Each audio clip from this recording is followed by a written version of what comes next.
오늘 우리에게 주어지는 하나님의 말씀 미가 7장 7절 8절 두 절 말씀입니다.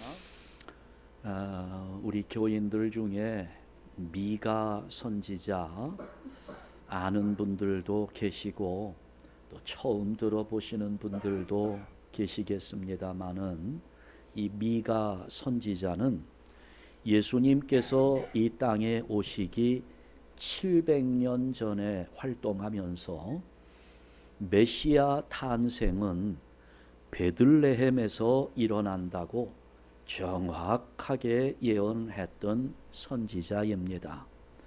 자, 그 미가 선지자가 이제 오늘 우리는 두 절만 읽었지만 이 앞에 있는 1절과 6절까지의 말씀 속에서 그 당시 사회가 얼마나 타락하고 부패했는지를 말해주고 있습니다. 자, 하나씩 우리가 좀 살펴볼 텐데요. 먼저 1절 말씀을 보면 그 미가가 이 사회적인 부패 현상을 바라보며 자기의 심정을 이렇게 말씀으로 기록하고 있습니다. 7장 1절 말씀을 보게 되면 재앙이로다 나여 나는 여름 과일을 딴 후와 포도를 거둔 후 같아서 먹을 포도송이가 없으며 내 마음에 사모하는 처음 익은 무화과가 없도다. 이 사회를 보니까 이게 아무런 기대를 가질 만할 건덕지가 없다는 겁니다. 아무 소망도 없다는 거예요. 먹을 포도송이가 없다. 이스라엘 사람들은 포도, 기쁨을 상징하는 과일로 생각합니다. 먹을 포도송이가 없대요. 기뻐할 만한 일이 하나도 없다는 겁니다. 기대를 가질 수 없다는 거죠. 또 내 마음에 사모하는 처음 익은 무화과가 없도다. 저하고 같이 수요일에 식물 이야기 공부하신 분들은 이게 무슨 의미인지 다 아실 텐데, 내 마음에 사모하는 처음 익은 무화과. 이스라엘의 대부분 가난한 사람들이 많았어요. 여름에 과일이 나도 그 과일을 마음껏 먹지 못합니다. 그런데 이 무화과, 이스라엘에서는 1년 동안 5번 열매를 맺습니다. 처음 맺어지는 열매와 나중에 4번 맺는 열매가 이게 달라요. 처음 맺어지는 열매를 파게라고 부릅니다. 나중에 4번 맺어지는 열매는 테헤나라고 불러요. 테헤나가 상품 가치가 있습니다.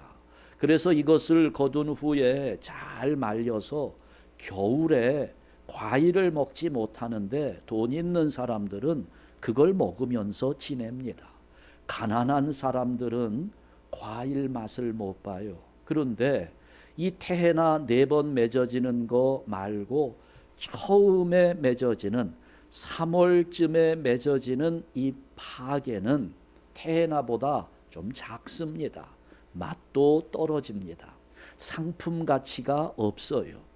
그래 그 처음 맺어지는 열매를 다 따 주어야 그 다음에 맺어지는 테헤나가 열매가 좋아집니다. 그런데 그 무화과 나무를 가지고 있는 주인들이 자기들 손으로 이거 다 따내는 게 힘이 들어요. 사람을 고용하려니 인건비가 많이 듭니다. 그래서 이 처음 맺어지는 파게는 지나가는 나그네나 동네 아이들이나 누구든지 그냥 따 먹을 수 있도록 방치해 둡니다. 그러니 가난한 사람들은 겨울을 지내면서 봄을 기다리는 마음에 파게에 대한 기대가 있는 거예요. 언제 이 무화과 파게가 열리게 될까? 이 어린아이들, 가난한 사람들, 과일 맛을 보지 못하며 겨울을 지내면서 파게를 기다리는 거예요. 소원하는 거죠. 마음에 소망하는 겁니다. 지금 그게 없다는 겁니다. 소망이 없어요. 기대할 것이 없다는 것이지요. 왜 그럴까요? 왜 이렇게 소망이 없다고 미가 선지자가 단식하듯이 이야기하는 것일까요? 이어지는 2절 말씀을 보게 되면 경건한 자가 세상에서 끊어졌고 정직한 자가 사람들 가운데 없도다 말씀합니다. 사람들이 다 타락했다는 거예요. 다 부패했다는 겁니다. 어디를 둘러봐도 경건한 사람, 정직한 사람 하나 찾아볼 수 없다는 겁니다. 그러면서 이제 그 시대의 타락상을, 부패한 모습을 구체적으로 열거하지요. 자, 2절 후반절을 보면 무리가 다 피를 흘리려고 매복하며 서로 잡아먹을 듯이 살인하는 일들이 비일비재하게 일어난다는 겁니다. 다른 사람들을 죽이면서까지 자기의 이익을 취하려고 합니다. 또 3절 두 손으로 악을 부지런히 행하는도다.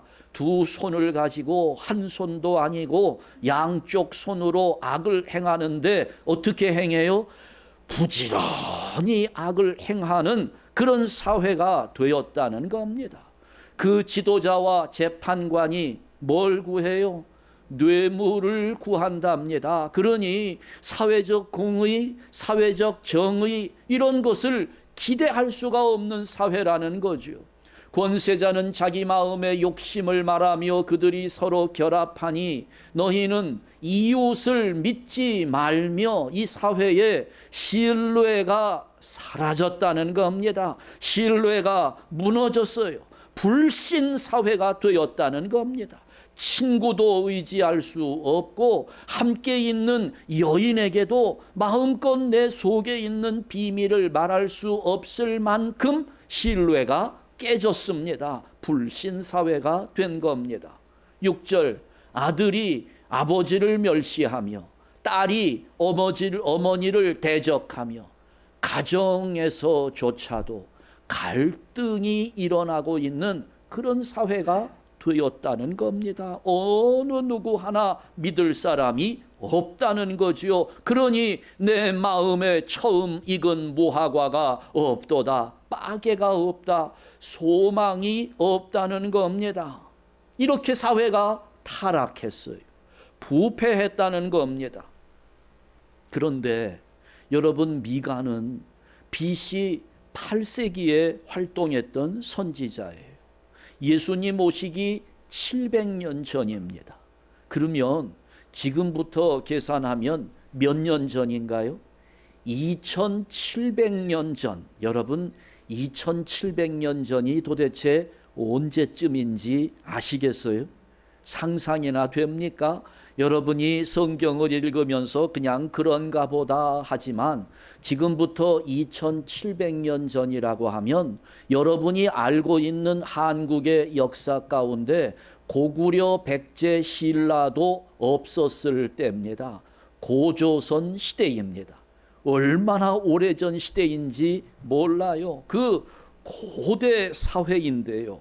그런데 어쩌면 이렇게 이 시대의 상황과 오늘 우리가 지금 살고 있는 이 시대의 상황이 얼마나 똑같은지, 어쩌면 이렇게 똑같을 수가 있는지, 마치 미가 선지자가 2700년 후인 오늘 이 시대를 예언하는 것처럼 느껴질 정도로 그 시대와 이 시대가 똑같습니다.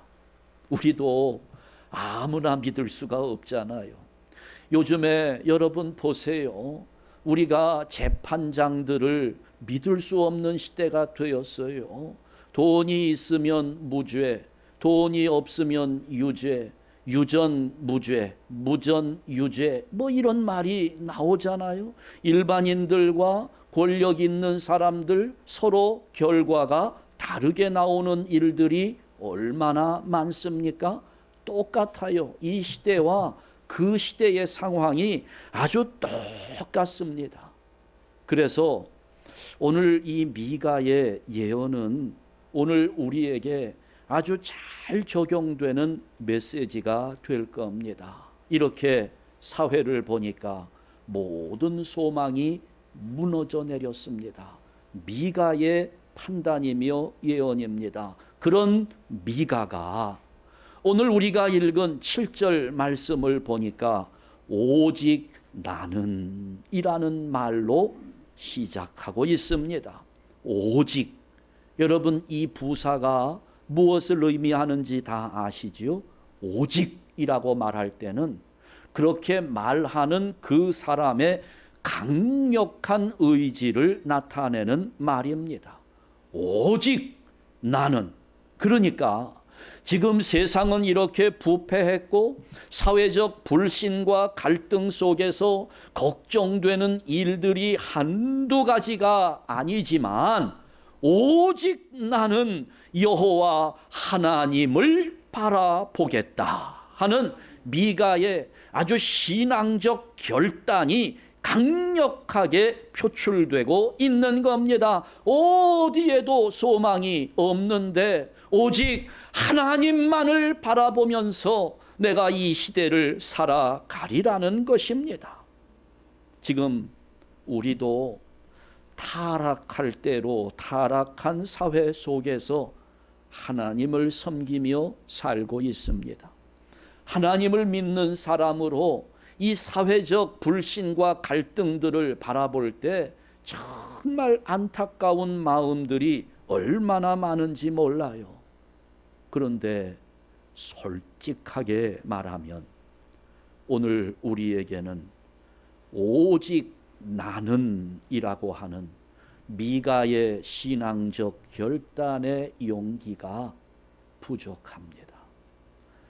세상이 이렇게 변했으니 거기에 적응하고 싶은 마음이 더 커요. 다른 사람들 다 그렇게 살고 있으니 그래도 그 사람보다는 내가 조금 더 낫지 하는 마음에 그냥 세상을 따라가고 있습니다. 제가 언젠가 개울에서 큰 물고기가 떠내려가는 걸 본 적이 있어요. 그런데 이 물고기가 물결 따라 떠내려가는데 이렇게 뒤집혀 있습니다. 허연 배를 위로 하고 드러내놓고 그냥 그 개울에 떠내려가는 거죠. 죽은 물고기였습니다. 그런데 그 죽은 물고기 떠내려가는 바로 옆에 아주 작은 송사리 떼가 수백 마리가 물결을 거슬러 올라가는 것이 보였습니다. 여러분, 이것은 대단히 중요한 사실을 우리에게 말해주는 것입니다.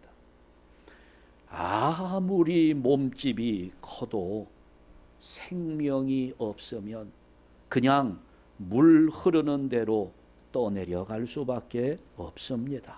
반면에 아무리 작은 것이라도 생명이 있으면 물을 거슬러 올라갈 수 있다는 겁니다. 반대로 말하면 거슬러 올라가는 것은 살아있는 것이고 떠내려가는 것은 죽은 것입니다. 지금 세상에 물결이 흐르고 있어요. 우리가 그 세상의 물결을 따라 흘러가고 있다면 내 생명은 죽었다고 판단되는 겁니다. 그러나 내가 이 세상의 물결을 거슬러 올라가며 살아간다면 그 사람에게는 생명이 있는 것입니다. 중요한 부분입니다. 오늘 우리가 믿음을 가지고 있다고 할 때 과연 내 믿음이 살아있는가 죽어있는가, 내 인생은 생명을 가지고 이어지고 있는 것인가, 아니면 생명을 잃어버린 채 세상의 물결을 따라 떠내려 가고 있는 것인가. 부패하고 타락한 세상이 가는 대로 따라가지 않고 하나님을 바라보면서 거슬러 올라갈 수 있는 살아있는 생명, 미가는 그걸 강조하고 싶은 겁니다. 오직 나는 여호와를 우러러보며 세상을 따르지 않겠다는 거지요. 세상의 흐름에 내 몸을 맡기고 그냥 떠내려가지 않겠다는 겁니다. 여호와를 우러러보며 하나님을 바라보나니. 오늘 이 시대 우리 한샘교회 성도들 모두가 이 미가의 고백으로 고백하면서 세상의 흐름에 떠내려가지 않고 거슬러 올라가는 살아있는 신앙의 성도들 되시기를 주님의 이름으로 축원합니다. 세상을 볼 것이 아니라 하나님을 바라보아야 한다는 것인데, 하나님을 바라보아야 하는 구체적인 이유는 무엇일까? 두 가지를 미가는 이야기하고 있습니다. 다시 7절을 봅니다. 오직 나는 여호와를 우러러보며 하나님을 바라보나니. 이 하나님, 어떤 하나님입니까? 나를 구원하시는 하나님을 바라본다는 겁니다. 첫 번째 이유가 여기 있어요. 하나님은 나를 구원하시는 분이기 때문입니다. 바라본다는 것은 이 구약 성경에서 구원받는 것과 아주 밀접한 관계가 있습니다. 바라볼 때 생명이 주어져요. 바라볼 때 구원의 역사가 일어나는 겁니다. 민수기 21장 말씀을 보면 이스라엘 백성들이 출애굽하는 과정에 먹을 것이 없다고, 먹을 것은 이 만나밖에 없다고 하나님 앞에 불평하다가 불뱀에 물리는 사건이 일어납니다. 그래 그 불뱀에 물려서 죽는 사람이 많아지니까 그때 백성들이 후회하면서 모세에게 하나님께 기도해 달라고 부탁을 해요. 모세는 하나님께 기도했습니다. 하나님이 모세의 기도를 들으시고 이스라엘 백성들에게 살 길을 열어주시는데요. 민수기 21장 8절 하나님 응답입니다. 여호와께서 모세에게 이르시되 불뱀을 만들어 장대 위에 달아라. 물린 자마다 그것을 보면 살리라. 구리로 노수로 뱀을 만들어서 높이 달아놓으라는 겁니다. 그것을 바라보면 살리라. 하나님의 응답이 주어진 겁니다. 자, 모세가 순종했어요. 노수로 뱀을 만들어 장대 위에 달았습니다. 결과가 어떻게 되었을까요? 이어지는 민수기 21장 9절 말씀을 보게 되면 다 같이 읽습니다.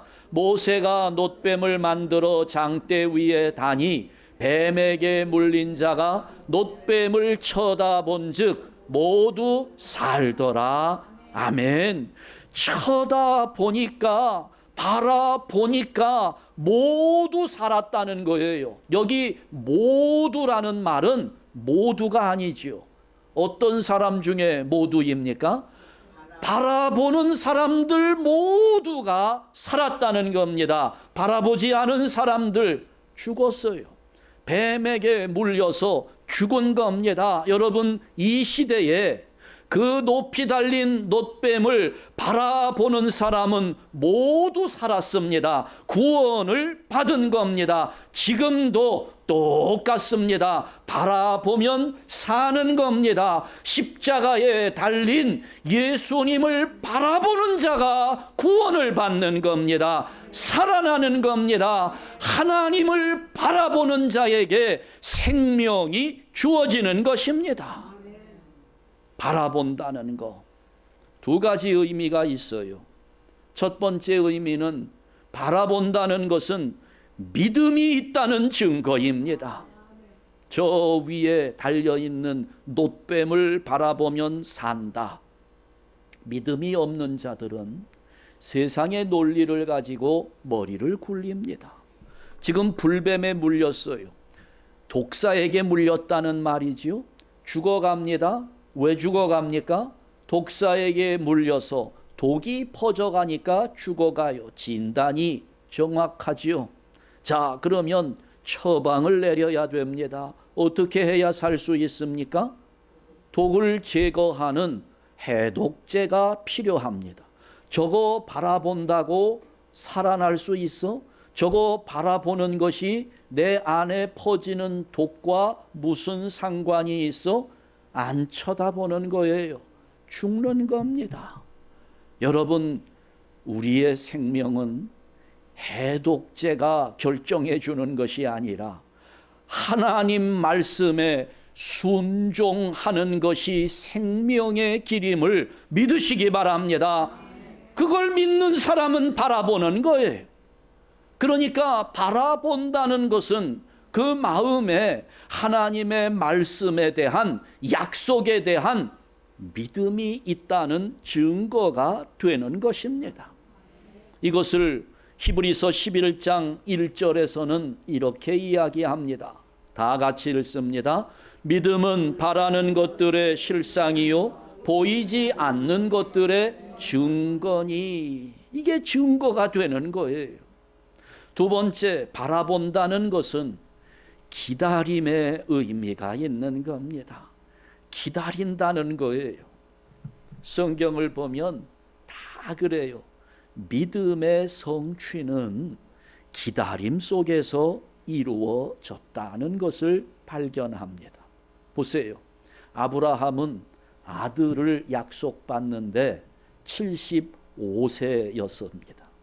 그리고 아들을 낳을 때, 이삭을 낳을 때까지 25년을 기다렸습니다. 이것이 하나님을 바라보는 거예요. 25년을 기다리는 겁니다. 기다림 속에 하나님의 구원의 은혜가 주어지는 거죠. 열왕기상 18장에 보면 유명한 사건이 나와요. 엘리야의 갈멜산 사건입니다. 3년 6개월 동안 심한 가뭄으로 물이 없습니다.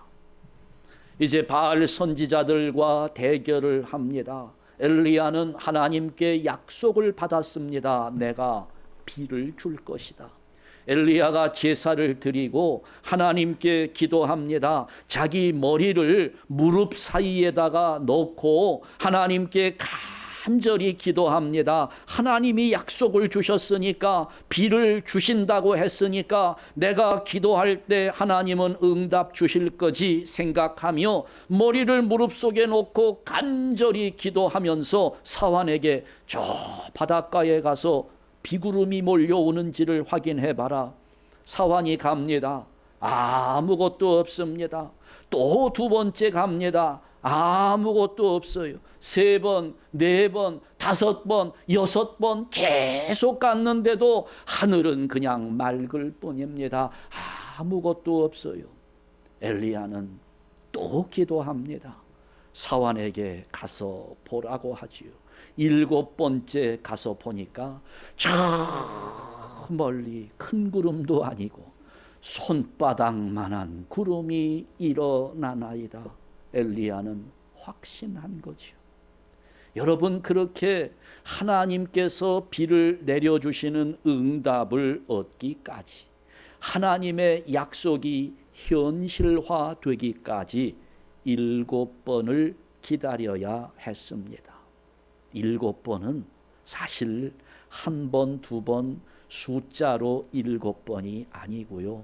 그만큼 충분히 기다렸다는 것을 의미하는 숫자입니다. 이것은 우리가 알고 있는 나만 장군 문둥병 사건과도 똑같습니다. 열왕기하 5장에 보면 나만 장군, 아람의 장군입니다. 엘리사를 찾아옵니다. 문둥병을 고쳐보겠다고. 엘리사가 답을 주었어요.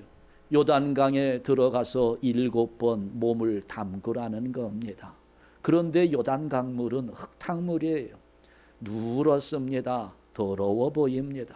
자기 나라에는 깨끗한 강이 있어요. 아니, 이 더러운 강에 7번이나 몸을 담그라고 하는 게 기분이 나빴지요. 그러나 처음에는 화가 났지만 그래도 한번 해보자 생각에 몸을 담굽니다. 한 번 들어갔다 나왔는데 똑같습니다. 두 번, 세 번, 6번까지 들어갔다 왔는데 똑같아요. 7번 들어가라고 그랬잖아요. 7번째 들어가면 뭐가 나아질까 의심도 들었겠지요. 그래도 시작했으니 한번 채워보자.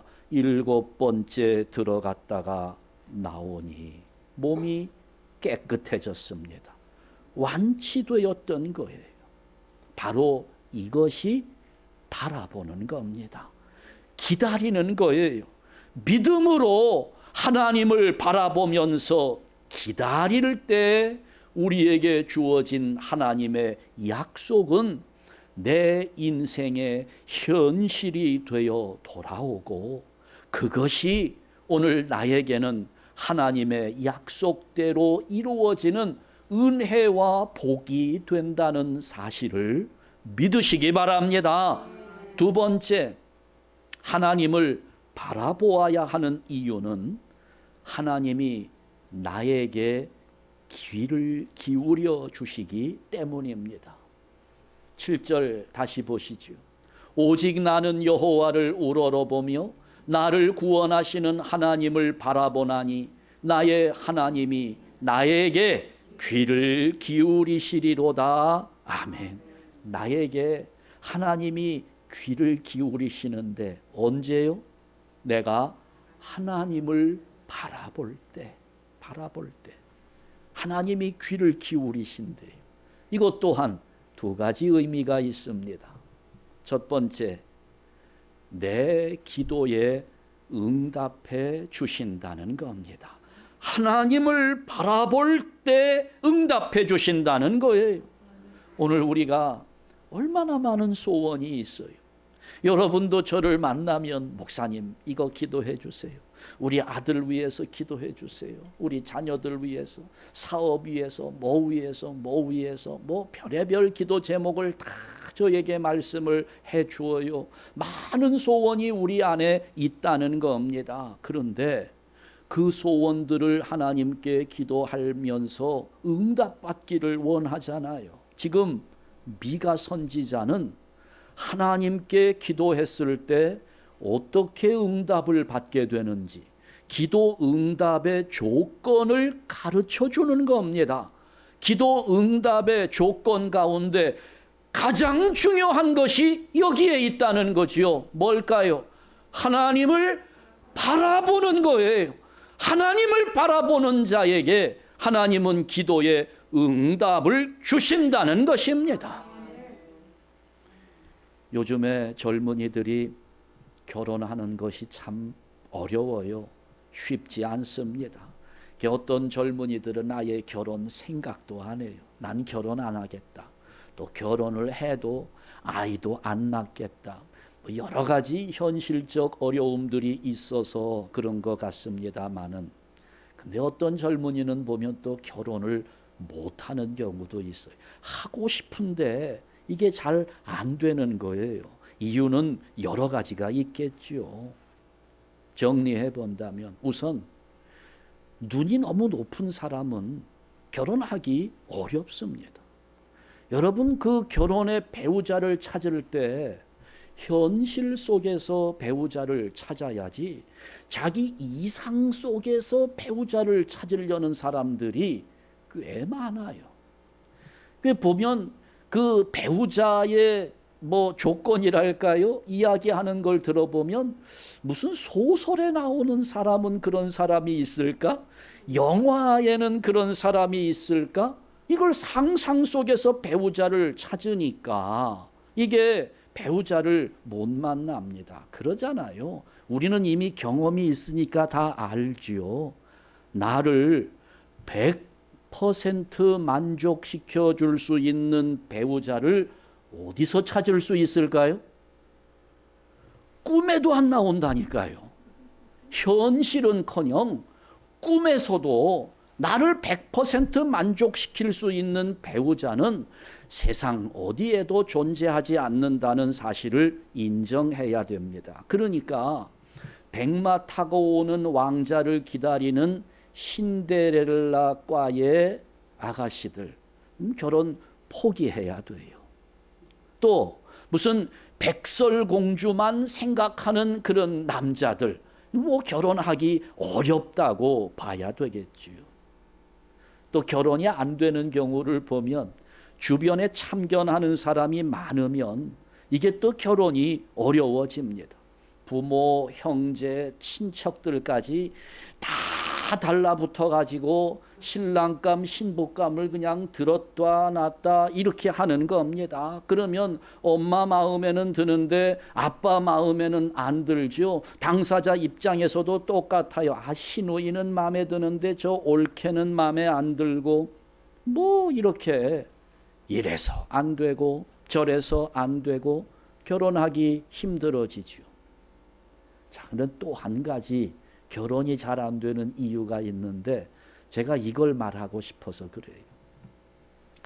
대상자가 너무 많은 사람도 결혼하기가 어렵습니다.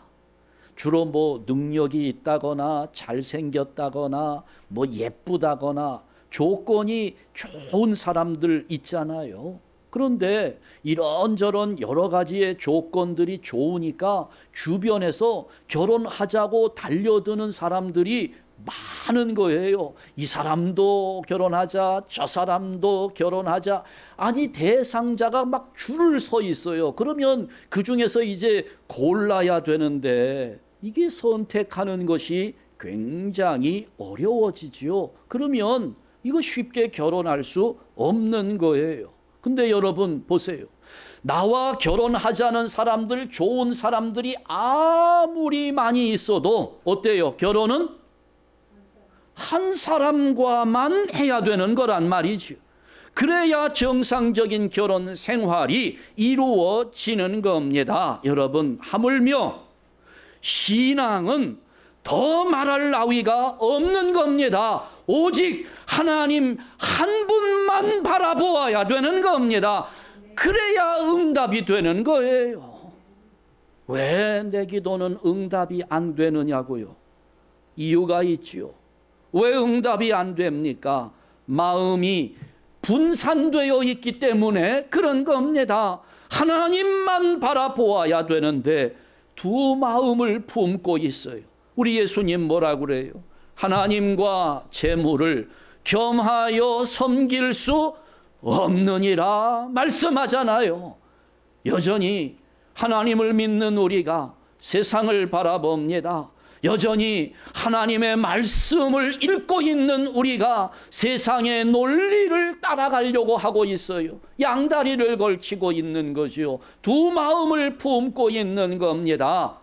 응답이 오지 않습니다. 하나님만 바라보는 자에게 그 기도 응답이 주어진다고 하는 것, 미가는 우리에게 그걸 가르쳐주고 싶은 겁니다. 우리 한샘교회 성도 여러분들, 기도하는 내용 많으실 텐데 다 응답 받기를 저는 간절히 소원합니다. 다 응답 받으시면 좋겠어요. 그러니 우리가 다 하나님만 바라보는 성도들 되시기를 주님의 이름으로 축원합니다. 두 번째, 나에게 귀를 기울이신다고 하는 것은 나 자신을 받아주신다는 의미입니다. 다시 말씀드리면 내 기도만 들어주시는 게 아니고 나 자신을 받아주신다는 거예요. 우리도 그러잖아요. 내가 상대하는 그 사람이 좋으면 그 사람 하는 짓이 다 예쁘게 보여요. 웃는 것도 예쁘고 우는 것도 예쁘고 인상 쓴 것도 예쁘고 다 그 사람이 좋으면 다 이쁜 거예요. 여러분 어때요? 자녀들 낳았을 때 그 자녀 운다고 밉습니까? 우리 자녀들 어렸을 때 울어도 이뻐요. 심지어는 똥도 이쁘잖아요. 이게 그런 겁니다. 그런데 그 사람이 싫으면, 그 사람 하는 것 다 싫어요. 웃어도 싫어요. 목소리가 좋아도 싫어요. 그 사람이 뭔가 일을 잘하고 열심히 하는 것도 그것도 보기 싫습니다. 하나님이 나를 받으신다는 것은 내 기도도 받으시고 나의 헌신도 받으시고 내 찬송도 받으시고 내 예배도 받으시고 모든 것을 다 기쁨으로 받아주신다는 겁니다. 내가 하나님만을 바라볼 때, 하나님만 우러러보고 하나님만 바라볼 때 하나님은 나를 들어주시고 받아주신다고 하는 사실, 우리 모두가 마음속에 깊이 새겨두시기를 바랍니다. 그러면 이렇게 오직 내가 하나님만 바라보면 결국에는 어떻게 되는가? 이게 중요하겠죠. 오늘 8절 말씀입니다. 8절 말씀 우리 다 같이 읽습니다. 나의 대적이여 나로 말미암아 기뻐하지 말지어다. 나는 엎드러질지라도 일어날 것이요 어두운 데에 앉을지라도 여호와께서 나의 빛이 되실 것임이로다. 아멘. 바로 이것이 하나님께서 우리에게 주시는 생명의 능력입니다. 보세요. 어때요? 어두운 데 앉을지라도 여호와께서 나의 빛이 되어 주신다는 겁니다. 이게 얼마나 귀한 말씀인지 몰라요. 우리는 어디를 찾아다닙니까? 빛이 있는 곳을 가고 싶어요. 그래서 빛을 찾아다닙니다. 하나님을 바라보면서 하나님이 나를 받아주시면 내가 어두움 속에 들어가도 하나님이 빛이 되어주신다는 겁니다. 여러분, 이 차이가 뭔지를 잘 모르시는 것 같은데 뭐 좀 쉽게 예를 들면, 자, 우리가 돈을 벌기 위해서 돈이 될 만한 자리들을 찾아다녀요. 그러나 하나님이 나를 받아주시면 돈이 안 될 것 같은 자리에 가도 하나님이 복을 주신다는 이야기입니다. 내가 빛을 쫓아다니는 것이 아니라 빛이 나를 따라오게 된다는 겁니다. 복이 있는 자리를 내가 찾아다니지 않아도 어느 곳에 가든지 간에 하나님의 복이 나를 따라오게 된다는 거예요. 하나님을 바라보는 자가 그렇게 된다는 겁니다. 내가 넘어져도 일어나게 만들어 주신다는 거지요.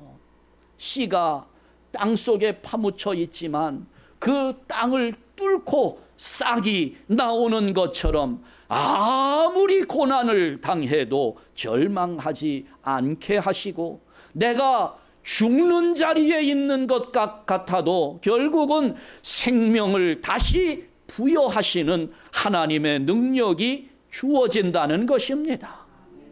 이것을 시편 기자는 이렇게 기록합니다. 시편 37편 23절 24절 다 같이 읽습니다. 여호와께서 사람의 걸음을 정하시고 그의 길을 기뻐하시나니 그는 넘어지나 아주 엎드러지지 아니함은 여호와께서 그의 손으로 붙드심이로다. 아멘. 넘어져도 아주 엎드러지지 않아요. 다시 일어섭니다. 생명의 길을 걸어갈 수 있는 겁니다. 우리 한샘교회 성도 여러분들, 생명의 주님만 우러러보고 능력의 주님만 바라보시기를 주님의 이름으로 축원합니다. 아무리 세상이 타락하고 부패했다 할지라도 어디에서도 우리가 소망을 가질 수 없고 기대할 만한 것이 없다 할지라도 미가 선지자의 이 고백, 오직 나는 여호와를 우러러보며 나를 구원하시는 하나님을 바라보나니 했던 이 고백, 아니요, 짧게 합시다. 오직 나는 하나님을 바라보나이다 하는 이 고백 속에서 끝까지 믿음을 지키며 승리하는 성도들 되시기를 주님의 이름으로 축원합니다. 기도하겠습니다. 하나님 아버지 감사합니다. 세상에 아무런 소망이 없음을 바라보았던 미가 선지자의 고백이 오늘 이 시대에도 절실하게 필요함을 오늘 우리가 깨닫습니다. 아버지여, 이 세상 어디에서도 우리는 기대를 가질 수가 없고 소망을 품을 수가 없나이다.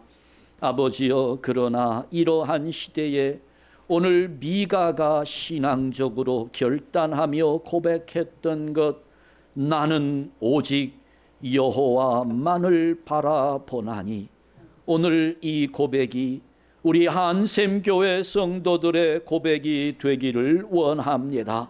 아버지여, 어지럽고 혼란한, 어둡고 혼란한 이 세상 속에서 우리는 오직 하나님만을 바라보며 하나님의 능력, 하나님의 생명을 얻으면서 우리 주님과 함께 동행하는 기쁨의 삶을 누리는 생명을 경험하게 하여 주시옵소서. 결코 세상의 흐름대로 따라가지 않도록 인도하여 주옵시고, 이 세상의 흐름을 거슬러 올라가는 주님의 생명을 가진 자로 날마다 승리하게 하여 주시옵소서. 예수 그리스도의 이름으로 기도하옵나이다. 아멘.